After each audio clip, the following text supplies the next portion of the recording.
Hello students, welcome back to my YouTube channel, The Genius Physics. Yes friend, today we are going to discuss about the electromotive force. हम discuss करते हैं कि electromotive force क्या होता है। Actually हमने previous topic पढ़ी थी कि पावर डिसिपेशन क्या होती है। हमने ये चीज़ पढ़ी कि जब भी हम वोल्टेज सप्लाई करते हैं या किसी रेजिस्टर से करंट को फ्लो करवाते हैं, तो उस रेजिस्टर के रेजिस्टेंस को ओवरकम करने के लिए हमें वर्क डन करना पड़ता है। जब हम वर्क करते हैं तो उसमें जो रेजिस्टर है वो वर्क डन को अदर फॉर्म ऑफ एनर्जी में कन्वर्ट करता है। वो एनर्जी कौन सी थी? हीट एनर्जी थी। तो इसी प्रोसेस को हम कहते हैं डिसिपेशन। ओके, वो क्या है डिसिपेशन? जिसमें हम एनर्जी को लॉस करते हैं। ओके, तो इस डिसिपेशन प्रोसेस को कंटिन्यूस कैरी ऑन करने के लिए हमें किसी सोर्स की नीड होती है। वो जो सोर्स होता है, वो जो एनर्जी होती है, उसी को हम कहते हैं इलेक्ट्रोमोटिव फोर्स सिंपली। तो वो फिनोमेना, वो प्रोसीजर जिसमें हम पावर डिसिपेशन प्रोसेस को कैरी ऑन करने के लिए, कंटिन्यूस रखने के लिए जो हम एनर्जी सप्लाई करते हैं, जो हमें एनर्जी चाहिए, उस एनर्जी को हम क्या कहते हैं? वो एनर्जी क्या होती है? इलेक्ट्रोमोटिव फोर्स होती है। इसका मतलब नहीं ये फोर्स है तो इसका यूनिट न्यूटन होगा। This is not like this one. Okay, ये फोर्स नहीं होगा।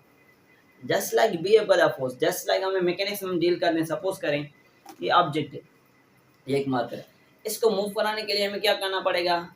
सर इसको रिक्वेस्ट करनी पड़ेगी? नहीं, फोर्स लगाएंगे तो ऑब्जेक्ट मूव करेगा।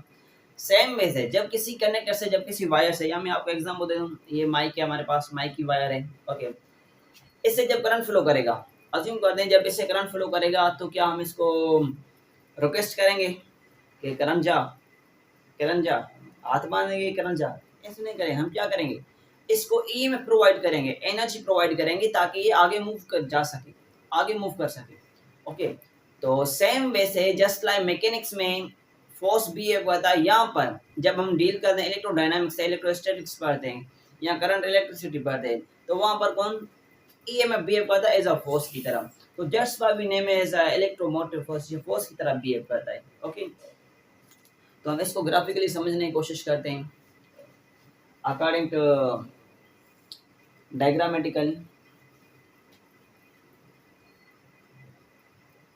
Suppose this is a resistor which is connected with a battery, जिसको हमने बैटरी के साथ कनेक्टेड कर लिया है। ये एक पॉजिटिव टर्मिनल है और ये क्या है? नेगेटिव। और ये क्या है? रेजिस्टर। ये रेजिस्टर है। सपोज करते हैं जो टोटल एनर्जी होती है, हमने 13 जूल प्रोवाइड की। कितनी? 13 जूल। तो इस रेजिस्टर के रेजिस्टेंस को ओवरकम करने के लिए जो एनर्जी सपोज करते हैं लॉस हुई है, वो 12 वोल्ट हुई है। कितनी लॉस हुई है? 12 वोल्ट हुई है।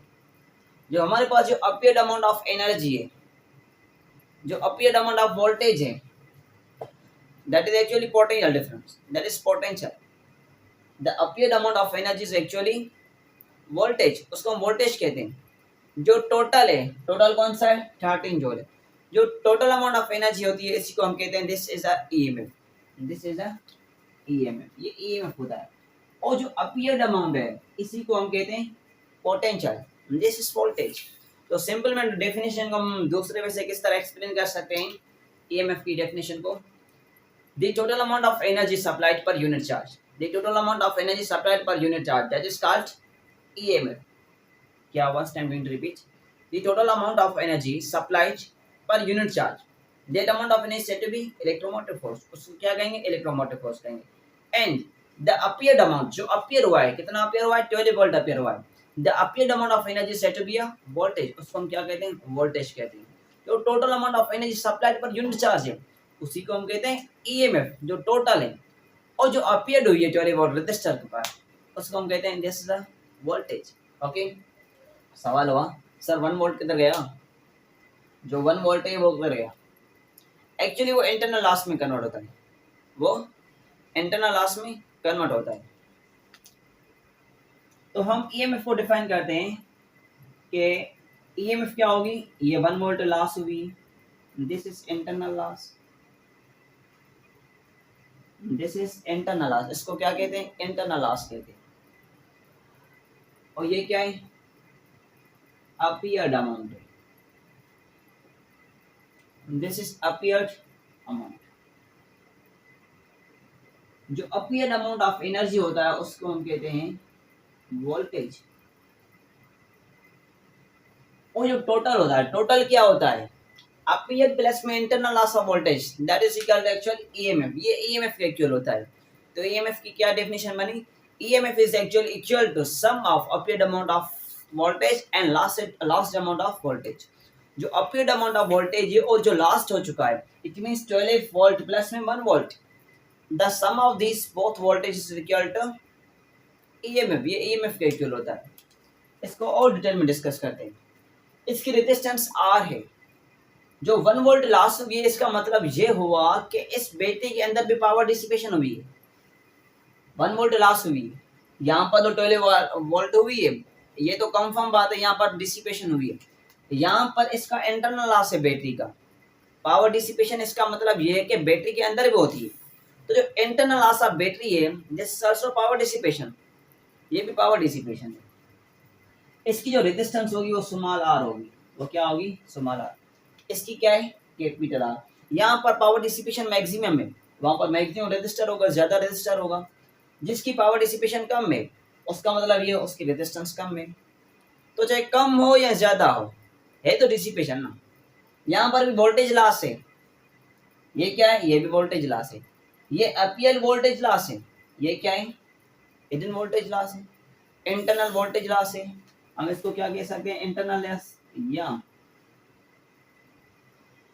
Internal voltage loss. तो ईएमएफ की डेफिनेशन क्या बनेगी अकॉर्डिंग टू दिस एक्सप्लेनेशन, कि EMF is actually equal to sum of appear voltage and internal voltage loss. Appear voltage loss और इंटरनल वोल्टेज लॉस का जो सम है, that is actually equals to EMF. तो हम लिख सकते हैं कि ईएमएफ हम शो करते हैं ई से, ठीक है। तो हम इस चीज को लिख सकते हैं कि EMF is equal to V plus में वी। जो इंटरनल लॉस वाली है उसको लेते हैं वी डैश, और प्लस में ये जो अपीयर हुई है, इन दोनों का जो सम है ये किसके इक्वल, ये इसके इक्वल। अच्छा, इसकी जो करंट है वो आई है, इसकी करंट क्या है, वो आई। इसकी रेजिस्टेंस कैपिटल आर, इसकी रेजिस्टेंस स्मॉल आर। तो हम लिख सकते हैं कि EMF is equal to I R plus में आई इंटू आर। लिख सकते हैं, yes we can write it, I R plus में आई आर। हम यहाँ से करंट को कॉमन ले सकते हैं, yes we can take common current. This small R shows internal resistance of cell, internal resistance of battery. Sorry, ये जो स्मॉल आर है ये बैटरी के इंटरनल रेजिस्टेंस को शो करती है, इंटरनल लॉस को शो करती है। तो हम करंट को कॉमन ले सकते हैं, करंट को कॉमन लें तो this will become equal R plus में कैपिटल आर। अगर हम करंट को मालूम करना चाहे तो किस तरह मालूम कर सकते हैं, तो current will be ratio of EMF to sum of internal resistance plus में एक्सटर्नल रेजिस्टेंस। इंटरनल रेजिस्टेंस और एक्सटर्नल रेजिस्टेंस के साथ जो EMF का रेशियो है, ये शो करता है किसको, करंट को शो करता है। This is current definitions in terms of electromotive force. तो करंट की डेफिनेशन क्या बनी, तो current is actually ratio of EMF to internal resistance या सम ऑफ इंटरनल रेजिस्टेंस प्लस में एक्सटर्नल रेजिस्टेंस या huge amount of resistance. Small resistance plus में जो ह्यूज अमाउंट या मैक्सिमम अमाउंट ऑफ रेजिस्टेंस के साथ जो ईएमएफ का रेशियो है, ये शो करता है इसको, करंट को शो करता है। Is it clear, okay. तो ये रिलेशन आपको माइंड में चाहिए। इनके बेस पर आपके बुक में प्रॉब्लम्स वगैरह गिवन है, हो सका तो टाइम मिला तो हम सॉल्व करने की कोशिश करेंगे, अदरवाइज मैं कोशिश करता हूँ इसको सारे टॉपिक और टेक्निकल वे से एक्सप्लेन करूँ, ओके ओके। तो आप इस इक्वेशन पर फोकस करें, इक्वेशन नंबर 2 पर। तो मैं इसको थोड़ा सा रीअरेंज कर सकता हूँ इस तरह, E is equal to IR plus में voltage, E is equal to IR plus में वोल्टेज। नजर आता है, अब आता है थोड़ा सा लाइटिंग का दरअसल इशू है ना, तो ये थोड़ी सी चीज़ें मैनेज करना हमारे लिए टफ है हॉस्टल लाइफ के हिसाब से। तो कोशिश करता हूँ मैं फिर भी इसको इधर ठीक रहेगा। चलो ठीक है, इधर लिख देते हैं।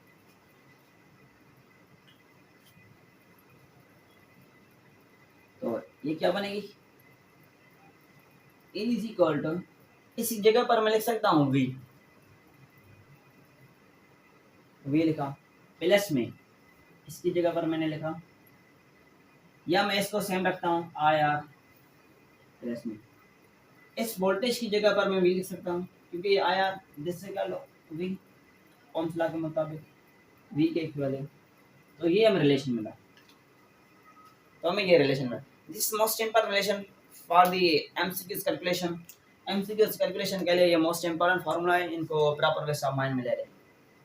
ओके, तो this shows I shows the current, amount of current which is passes through the resistor, and this small r is internal resistance। ये internal resistance है। जो internal resistance में करंट लॉस है, ये एक्चुअली वो करंट है जो करंट रेजिस्टर से जाता है, वो ये करंट है ये। और दिस भी शोज दी वोल्टेज। तो इन दोनों का सम ये किसके इक्वल है?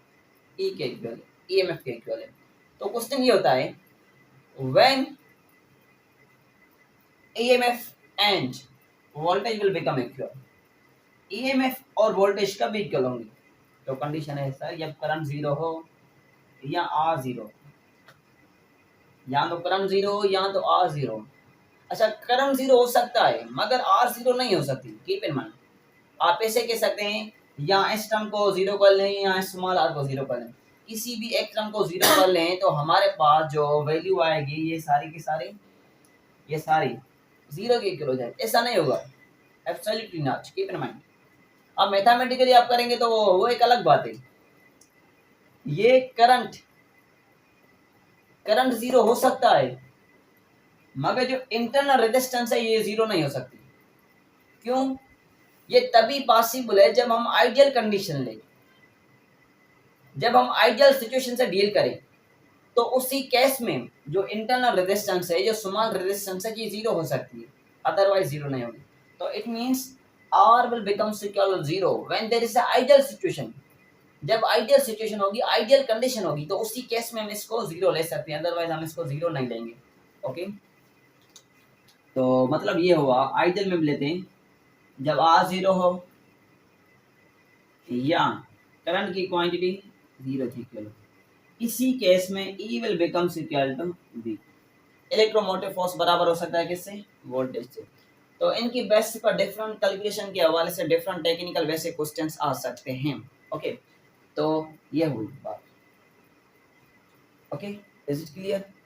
अगर आपसे कहा जाए कि वो कौन सी सिचुएशन है, ये सिचुएशन एक मिली हमारे पास, ये सिचुएशन है कि E is equal to V। E और V ये बराबर तब होते हैं या तो इंटरनल रेजिस्टेंस जीरो हो जाए या करंट। मैंने आपको ये चीज क्लियर कर ली, ये बात कि इंटरनल रेजिस्टेंस जीरो नहीं होगी। जब हम आइडियल सिचुएशन लेते हैं तो उसी केस में ये आर जीरो हो सकती है, अदरवाइज ये नहीं होगी। ओके, एक ये सिचुएशन हमने पढ़ी। दूसरी कंडीशन ये, दूसरी सिचुएशन ये कि at what conditions electromotive force will becomes maximum या become greater than that of voltage. इस वोल्टेज से ईएम की वैल्यू कब ज्यादा होगी? When it means like this।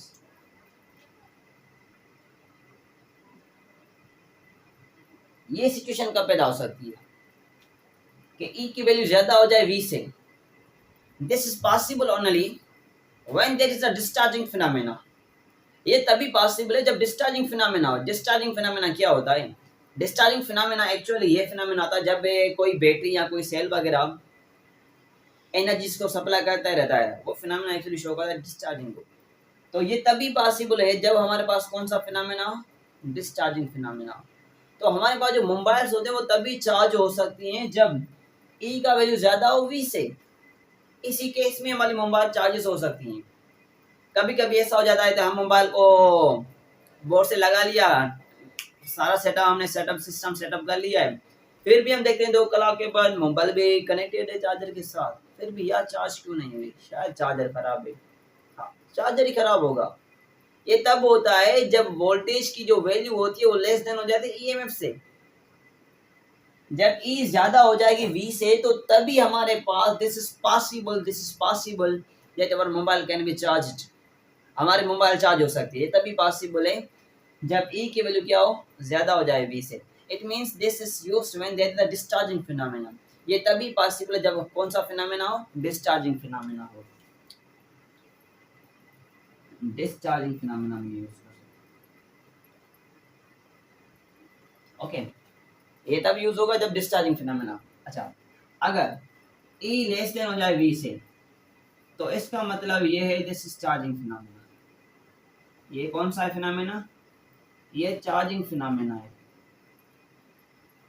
Is it clear? तो ये दो कंडीशंस आपको प्रॉपर वे समझनी होनी चाहिए। और दूसरी पॉइंट, एक ये फार्मूला होता है हमारे पास, ये एक फार्मूला ये है, और दूसरा फार्मूला ये होता है सेम बेसिक, सेम लेकर जस्ट साइन चेंज करते हैं। ये होता है is equal to I R minus में B, I R minus just यहाँ पर आप शो करते हैं माइनस को, यानी ये फार्मूला लिखा हुआ है, इसको भी लिख सकते हैं आई आर माइनस में बी, जब ये लिखते हैं ये फार्मूला था। एक होता है आई आर प्लस में वी, एक होता है आई आर माइनस में वी। इसमें क्या चक्कर है सर, आपसे गलती हो चुकी है शायद। नहीं, गलती की बात नहीं है, दरअसल मसला ये है, ये फार्मूला हम तब यूज करते हैं आई आर प्लस में वी, ये फार्मूला तभी यूज करते हैं when there is a discharging phenomena, जब कौन सा फिनोमेना हो, डिस्चार्जिंग फिनोमेना हो। जब चार्जिंग फिनोमेना होता है तो उसी केस में हम यही फार्मूला यूज करते हैं, this is used when there is a charging phenomena. तो आप वीडियो को पास करते ये पॉइंट्स नोट करते जाएं, लाजमी नहीं कि मैं थ्योरी यहाँ पर बोर्ड पर लिखूँ, सारे बोर्ड को मेहंदी लगा लूँ। तो आप कोशिश करें पॉइंट्स को नोट कर दें या वीडियो को पास करके किसी वे से। ओके, तो ये फार्मूला तब यूज होता है when there is a charging phenomena. जब डिस्चार्जिंग फिनोमेना होता है उसी केस में ये फार्मूला होता है। डिस्चार्जिंग में एक्चुअली क्या होता है, जो सोर्स होता है वो खुद एनर्जी सप्लाई करता रहता है, ये कहलाता है डिस्चार्जिंग फिनोमेना। ओके, तो ये फार्मूला यूज होगा when there is a charging phenomena and this formula is used when there is a discharging phenomena. Okay, तो आप ये पॉइंट्स नोट कर लें। हम कोशिश करते हैं कि इनकी बेस पर थोड़ी सी प्रॉब्लम्स या थोड़े एमसीक्यूज वगैरह जो भी अवेलेबल हैं वो हम डिस्कस कर लेते हैं। ओके, ये पॉइंट्स आप नोट कर लें, हम इनको रिमूव कर देते हैं। जल्दी करें शाबाश, नोट कर लें या स्क्रीनशॉट ले लें। ओके,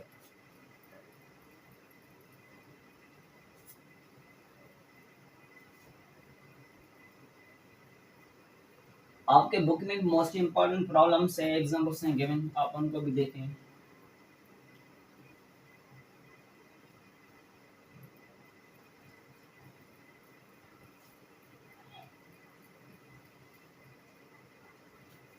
तो आपको ये फार्मूला मैं इधर लिखता हूँ, then after we are going to calculate it. एक ये फार्मूला मिला मैं, आई आर माइनस में बी, एक ये फार्मूला मिला आई आर प्लस में बी। ये दो सिचुएशन, ये दो फार्मूलास हमें मिले, ठीक है। तो मैंने आपको बताया ये फार्मूला तब यूज करते हैं when there is a charging phenomena and this formula used when there is a discharging phenomena. Okay, जब डिस्चार्जिंग होता है तो ये यूज करते हैं, जब चार्जिंग होता है तो माइनस वाला यूज करते हैं। ओके तो एक्चुअली प्रॉब्लम ये है, एमसीक्यूज ये है, suppose there is a resistor whose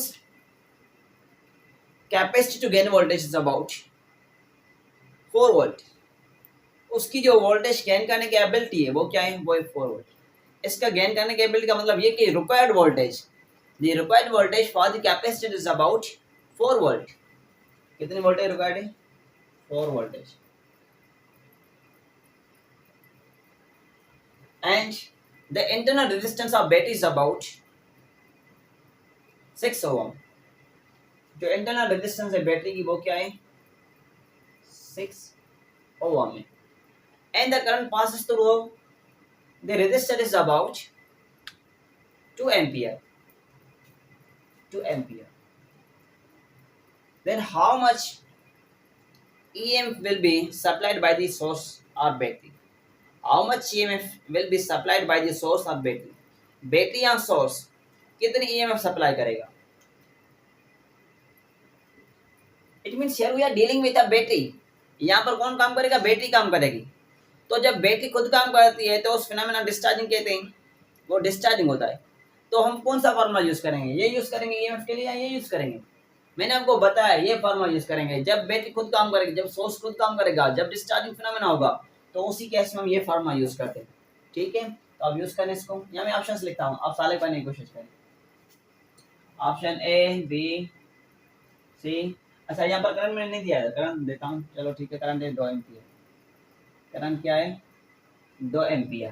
current को 2 एम्पियर नहीं करते, करंट को हम 0.5 एम्पियर करते हैं, हाफ करते हैं, 0.5 एम्पियर करते हैं। तो how much will be EMF? Option से 2 वोल्ट या 3 वोल्ट से स्टार्ट करें। 3 volt, 4 volt, 5 volt, 6 volt. Option E protocol के लिए नन। कौन सा ऑप्शन करेंगे? इनमें से ऑप्शन है, आप ट्राई करें। ओके, मैं साबित करता हूँ। ईएमएफ इधर से, इधर से। Okay, EMF is equal to I R plus में वी। करंट क्या है? हाफ है, 0.5 मतलब हाफ, 1/2। आर क्या है? इंटरनल रेजिस्टेंस, वो है 6 ओम। प्लस में वोल्टेज क्या है? 4 वोल्ट है। तो 3 का हाफ क्या होगा? सॉरी, 6 का हाफ क्या होगा? 3 होंगे। 3 प्लस 4 इक्वल टू 7। तो यहाँ पर कौन सा ऑप्शन है? नन ऑफ दी है, तो हम इसको लिखते हैं 7 volt. E is correct one, 7 volt is correct one option. Okay, तो इसकी 7 वोल्टेज आएगी। तो इसमें से क्वेश्चन आ सकते हैं, या दूसरे क्वेश्चन भी हैं, वो मैं देखता हूँ, मैं आपको वो कराता हूँ सारे।